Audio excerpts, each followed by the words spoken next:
ये बिहार की चर्चा इसलिए हो रही है क्योंकि कई ऐसे हैं जिन्हें लगता है कि बिहार पिछड़ेपन की पहचान है।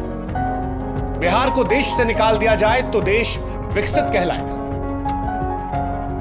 इस देश में इन मैडम के जैसे कई लोग हैं जिन्हें बिहार से घिन आती है, जिन्हें बिहार से शर्म आती है, और ऐसे में हमें लगा कि हमारे देश के एक महत्वपूर्ण प्रदेश बिहार के बारे में आज लोगों को रूबरू करें। नमस्कार, मेरा नाम शुभांकर है और मैं उत्तर प्रदेश का रहने वाला हूं। लेकिन आज मैं आपको बिहार की कहानी सुनाऊंगा, बिहार के इतिहास से रूबरू कराऊंगा, बिहार के वर्तमान के बारे में आपको बताऊंगा, और वो तमाम लोग जिन्हें देश में बिहार के नाम से घिन आती है, बिहारियों को देखकर शर्मिंदगी महसूस होती है, या बिहार को वो पिछड़ेपन की नजर से देखते हैं, उन्हें आज ये वीडियो जरूर भेजिएगा। आज तक हमने कहा नहीं, लेकिन आज कहते हैं कि इस वीडियो को शेयर जरूर कीजिएगा हर उस व्यक्ति से जो बिहार को देखकर आंख नाक कान मुंह बनाता है।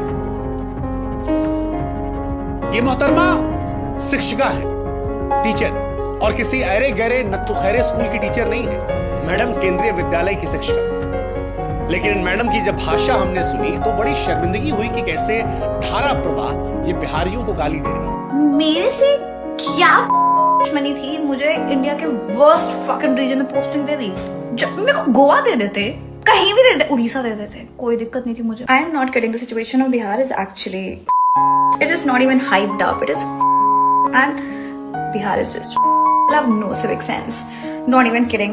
सच कहे तो हमको नहीं मालूम है कि ये मैडम क्या पढ़ाती है, लेकिन जितना हमने इनको सुना, जिस हिसाब से बिहार को ये गाली दे रही थी, उस हिसाब से एक बात तो साफ थी कि बिहार को लेकर इनकी मानसिकता कुंठित है, बिहार को लेकर इनके मन में बेपनाह नफरत है। मैडम अपने वीडियो में बिहारियों को, बिहार को जबरदस्त तरीके से कोस रही थी, और ऐसा इसलिए कर रही थी क्योंकि इन्हें बिहार में पोस्टिंग दे दी गई। अब बिहार के बारे में मैडम की अज्ञानता कहें, पूर्वाग्रह कहें, दुराग्रह कहें, या फिर उटपटांग बोलकर सोशल मीडिया पर वायरल होने की निंजा टेक्निक, लेकिन जब मैडम ने वीडियो रिकॉर्ड करके लेक्चर दिया, सोशल मीडिया पर वीडियो पोस्ट किया, तो ये बात बिहारियों को और देश में बिहार से प्यार करने वालों को रास नहीं आई। इन मैडम के मन में बिहार को लेकर इतनी घृणा रही कि मैडम कहती है कि बिहार की वजह से देश विकसित नहीं बन पाया। बिहारियों को तो सिविक सेंस है ही नहीं। Bihar is just have no civic sense, not even kidding। जिस दिन बिहार को देश से हटा दिया जाएगा, इंडिया ऑटोमेटिक डेवलप्ड कंट्री बन जाएगा। आसान शब्दों में कहे तो मैडम कहना चाहती थी कि देश का सबसे घटिया, सबसे पिछड़ा क्षेत्र बिहार है।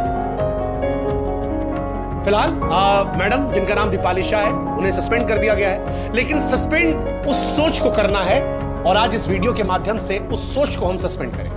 उस सोच पर हम प्रहार करेंगे जो बिहारियों को घिनौनी, गंदी, पिछड़ेपन की नजर से देखता है। इसलिए आज मैडम, हमारा आपको जवाब है। हमें नहीं मालूम मैडम कि आपने बिहार के इतिहास को कितना पढ़ा है, लेकिन आज हम आपको और आप जैसों को जो बिहार को पिछड़ा सोचते हैं, उन्हें बिहार से रूबरू कराते हैं। मैडम, आप जानती है प्राचीन काल में बिहार जो है वो विशाल साम्राज्यों का गढ़ रहा है। शायद आपने मौर्य साम्राज्य के बारे में सुना हो, आप तो टीचर हैं।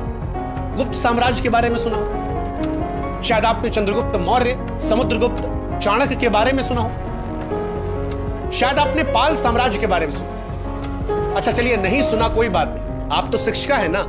नालंदा विश्वविद्यालय के बारे में तो जरूर सुना होगा, क्योंकि एक जमाने में पूरी दुनिया को नालंदा ही शिक्षित करता था। विक्रमशिला विश्वविद्यालय के बारे में तो सुना होगा, बौद्ध शिक्षा के प्रमुख केंद्रों में से एक था, जहां पर तंत्र, विज्ञान, धर्म और दर्शन पढ़ाया जाता था।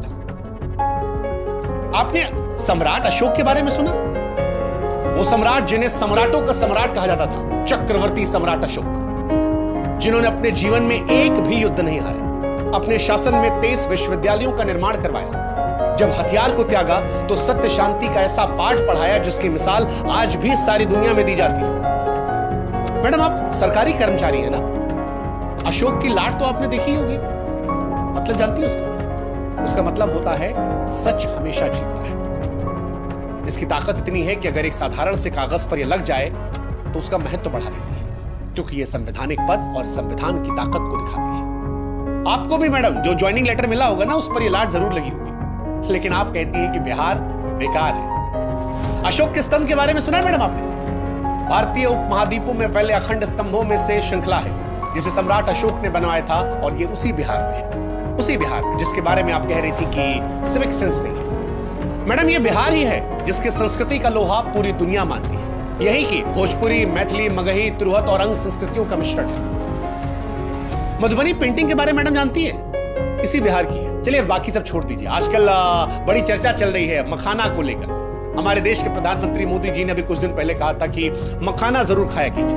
मैडम, क्या आप जानती हैं कि सबसे ज्यादा मखाना जो है वो बिहार में होता है और पूरी दुनिया में यहीं से जाता है। चले मखाना ना सही, लीची तो खाई होगी ना, बड़ी मीठी होती है। थोड़ी सी जबान भी आपकी होती तो शायद बढ़िया होता, लेकिन लीची भी इसी बिहार से सबसे ज्यादा होती है। आपने मुंह उठा के बिहार को कोसना शुरू कर दिया, लेकिन काश के बिहार के बारे में थोड़ा सा आप पढ़ लेते। आप धार्मिक हैं, चलिए पता नहीं, लेकिन बौद्ध धर्म, जैन धर्म का उदय जो है वो भी बिहार में हुआ था।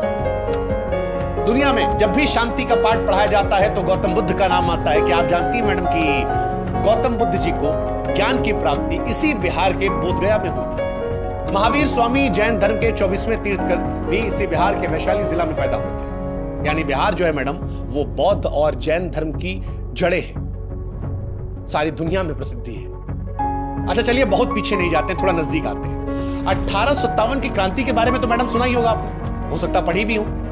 1857 की क्रांति में बिहार के वीरों ने ही अंग्रेजों के खिलाफ बढ़ चढ़ कर हिस्सा लिया था। चलिए किसी को ना जानती होंगी, सैलरी तो आता होगा ना मैडम, सैलरी में नोट पे जो बापूजी बने महात्मा गांधी जी, उनको तो जानती होंगी ना। हाँ, महात्मा गांधी जी ने भी आजादी की लड़ाई इसी बिहार के चंपारण से शुरुआत की थी, सत्याग्रह किया था। और यही सत्याग्रह चंपारण से शुरू हुआ था, वो बाद में अंग्रेजों के खिलाफ एक बहुत बड़े आंदोलनों में सीख रहा। मैडम, जिस बिहार के सिविक सेंस पर आप गंदे गंदे भद्दे भद्दे अश्लील कमेंट्स कर रही थी ना, उसी बिहार से निकला हुआ एक व्यक्ति भारत का पहला राष्ट्रपति बना है। नाम तो सुना होगा आपने, डॉक्टर राजेंद्र प्रसाद। हाँ, डॉक्टर राजेंद्र प्रसाद, पढ़ा भी होगा, शायद पढ़ाया भी होगा, इसी बिहार के सीमांत से थे। जेपी का नाम सुना मैडम आपने? जयप्रकाश नारायण, एक ऐसा नेता जिसने बिहार की भूमि से एक ऐसी चिंगारी जलाई थी जो दिल्ली पहुंचते पहुंचते ज्वाला बन गई और देश की प्रथम महिला प्रधानमंत्री इंदिरा गांधी जी की मजबूत सरकार का तख्ता पलट करवा दिया था। भ्रष्टाचार के खिलाफ आजाद भारत का जो सबसे पहला सबसे बड़ा आंदोलन था, इन्हीं जेपी की अगुवाई में। आज देश में बहुत नेता मैडम जो जेपी के चेले चपाते हैं, जेपी जी भी बिहार से थे। पता नहीं मैडम, एक शिक्षक होते हुए आपको बिहार की शिक्षा और साहित्य के बारे में कितना मालूम है, लेकिन हम आपको बता दे रहे हैं कि सिविल सेवा की परीक्षाओं में भी बिहार का हमेशा से दबदबा रहा है। हर साल बड़ी तादाद में बिहार के युवा यूपीएससी की परीक्षा को पास करते हैं और बड़ी तादाद में आईएएस, आईपीएस, आईएफएस बिहार से बनते हैं। दुनिया का सबसे पुराना हिंदू मंदिर जो है मैडम वो भी बिहार से ही है। अब भारत वो देश है जो दुनिया में सबसे प्राचीन मंदिरों और इमारतों को लेकर जाना जाता है।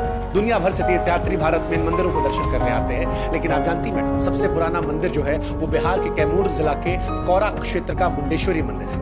कहा जाता है कि 3री या 4थी शताब्दी में इसका निर्माण हुआ था। सबसे ज्यादा लोग यहीं जाते हैं, पूछा जाता है। चलिए वाईफाई का तो इस्तेमाल करती होंगी ना मैडम आप, डेटा इंटरनेट फ्री वाला मिल जाता होगा, सबको मजा आता है। क्या आप जानती हैं कि दुनिया का सबसे लंबा वाईफाई जोन जो है वो बिहार की राजधानी पटना में है? हाँ जी।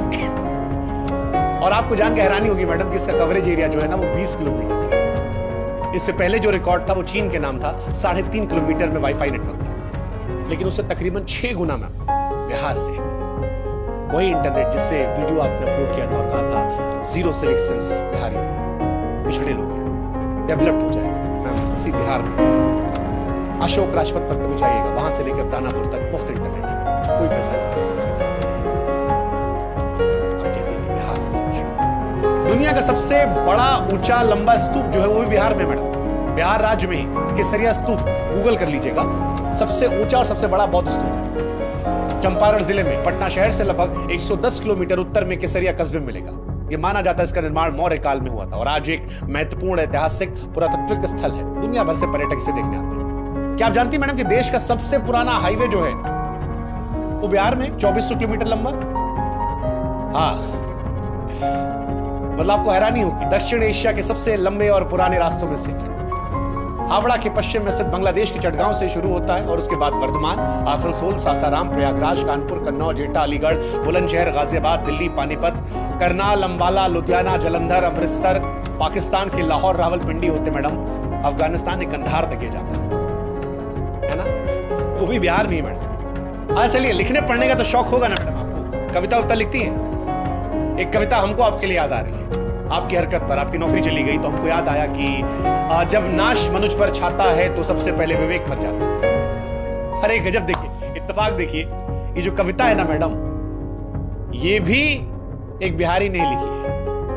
ये पंक्तियां लिखने वाले रामधारी सिंह दिनकर साहब बिहार के बेगूसराय के थे, जिन्हें राष्ट्र कवि का भी दर्जा दिया गया है ना। गजब मैम, आप पढ़ने लिखने की बात करें, देखिए वैसे इस कविता को आपको पढ़ना चाहिए और इससे अमल लेना चाहिए, सीखना चाहिए। और आप जैसे और भी जो लोग हैं उनको भी, कि जब नाश मनुज पर छाता है तब सबसे पहले विवेक मर जाता है।